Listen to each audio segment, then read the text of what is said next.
सिद्धांत संग्राम के दर्शकों को नमस्कार। आज देख पा रहे हैं कि माना जाता है कि उत्तराखंड और हिमाचल देवभूमि है और ख़ास करके मोदी जी के कैबिनेट की बात करें तो इसमें ऐसे ऐसे चेहरे हैं जो सचमुच में नीचे ज़मीन से उठकर ऐसे समाज सेवा के पथ पर मोदी जी मिशन को आगे बढ़ाते हुए रहा। खास करके तो है मेन रीज़न जो है भट्ट जी का ज़मीनी जुड़ाव है।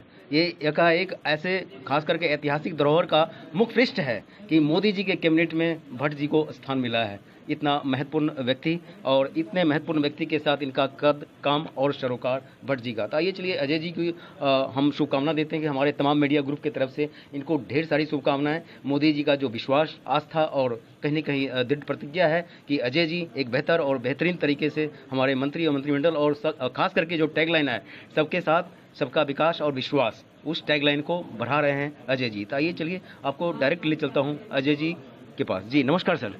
नमस्कार जी।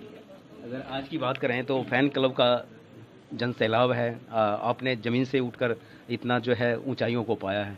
खास करके देवभूमि को गर्व होता है भट्ट जी जैसे मंत्री को पाकर। देख पा रहा हूँ कि कितनी शालीनता है, सादगी है सबके साथ।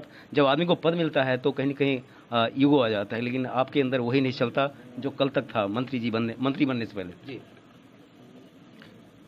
जन्मदिन आते हैं हर साल और एक मिलने का मौका मिलता है अपने लोगों से। इस बार मैं उत्तराखंड नहीं जा पाया कुछ कारणों से। अभी 2-4 दिन के बाद जाऊंगा।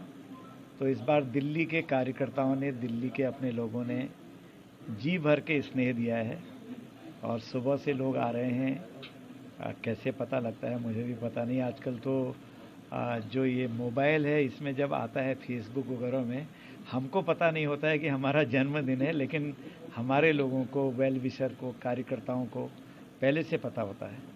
तो इसकी वजह से काफ़ी लोग आए हैं। तो बहुत लोगों से मिलना भी हो गया। बीच में 2-3 बार यहाँ पर बड़ी सभाएं भी दिल्ली में रखी थी लोगों ने, उसमें जाना हुआ मुख्य अतिथि के नाते।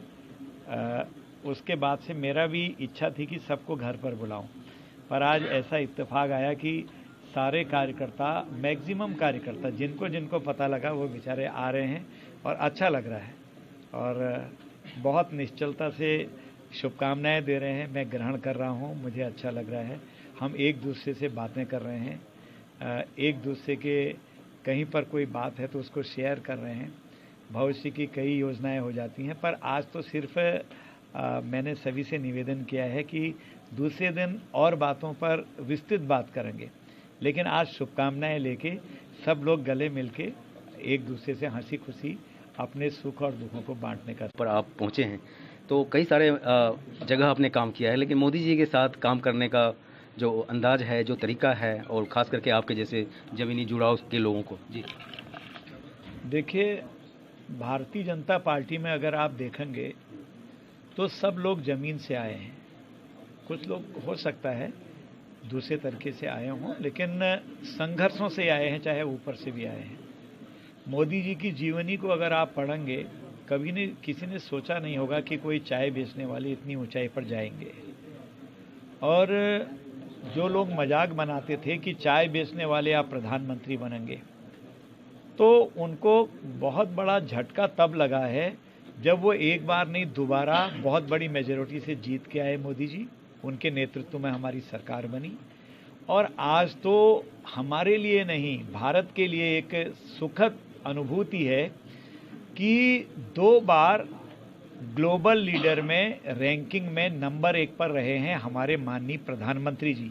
कोई नहीं रह पाया आज तक। जो बड़े बड़े लोग थे वो सब पीछे हो गए। कौन आए सबसे आगे? माननीय मोदी जी। तो जो लोग मजाक बनाते थे, मखौल बनाते थे, उनके लिए सबक है। वो तो अपना LOP यानी कि लीडर अपोजिशन भी नहीं बना पा रहे हैं संसद में और तरह तरह से बदनाम करने में लगे हुए हैं। एक से एक चीज़ें आज मोदी जी के नेतृत्व में हो रही है। भारत आत्मनिर्भर बन रहा है। सिपरी जो संस्था है जिसे ऑथेंटिक माना जाता है रक्षा क्षेत्र में, जो आंकड़े देती है, 2020 में उसने जो सर्वे किया है उसमें जो 25 देश एक्सपोर्ट करने वाले पाए गए आर्मी का साजो सामान, उसमें जो नंबर 1 पाए गए, उन नंबर 1 में 25 देशों में भारत का नाम भी है। तो ये छोटी बात नहीं है।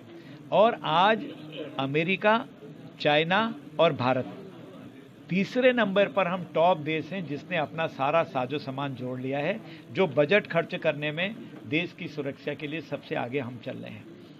तो इसलिए मोदी जी के बारे में जो भी कहता है, मोदी जी और मजबूत होते हैं। जनता में बहुत सहानुभूति उनके लिए होती है। और सबसे आनंद की बात तो यह है कि गरीब व्यक्ति जो पहले कहते थे भारतीय जनता पार्टी अमीरों की पार्टी है, बाजारों की पार्टी है, बड़े लोगों की पार्टी है, लाला बनियों की पार्टी है, आज वो आम व्यक्ति की पार्टी बन गई। गरीब से गरीब व्यक्ति आज मोदी जी को अपना मानता है, उसमें अपना प्रतिबिंब देखता है। आपने देखा होगा कई बहनों ने, कई भाइयों ने ये कहा कि हमारे बेटे हैं लेकिन वो इस कोरोना काल में नहीं आ पाए, हमें भूल जैसा गए, लेकिन हमारे असली बेटे मोदी जी हैं जो हमको भूले नहीं। राशन से लेकर उन्होंने गैस तक का, पानी तक की व्यवस्था घर में की, दवाइयों की व्यवस्था की। यही तो बेटा करता है। तो एक जो मुख्य सेवक हैं वो भारत के, उस सेवक की तरह से मोदी जी काम कर रहे हैं। अपने लिए कुछ नहीं, अपने परिवार के लिए कुछ नहीं, 24 घंटे में से 20 घंटा 18 घंटा काम कर रहे हैं। तो उनके साथ में उनको देख कर ही हमको एनर्जी मिलती है। जो आपने पूछा कैसा लग रहा है उनके साथ, उनको देख कर, उनकी जीवनी पढ़कर, उनके बारे में सुनकर और उनके कामों को देखकर अपने आप दिल उछलता है। लगता है कि यार हम तो कुछ कर ही नहीं रहे हैं देश के लिए। इसलिए बहुत अच्छा लगता है जो देखकर उनको एनर्जी मिलती है, ताकत मिलती है। कोशिश करते हैं कि हम उनके पग चिन्हों पर चलें, लेकिन मोदी जी के पग चिन्हों पर एक छोटी सी नोक के बराबरी भी हम चल पाएँ तो हमारे लिए बहुत ही गर्व की बात होगी। और बहुत अच्छा लगता है कि उनकी टीम में हम हैं।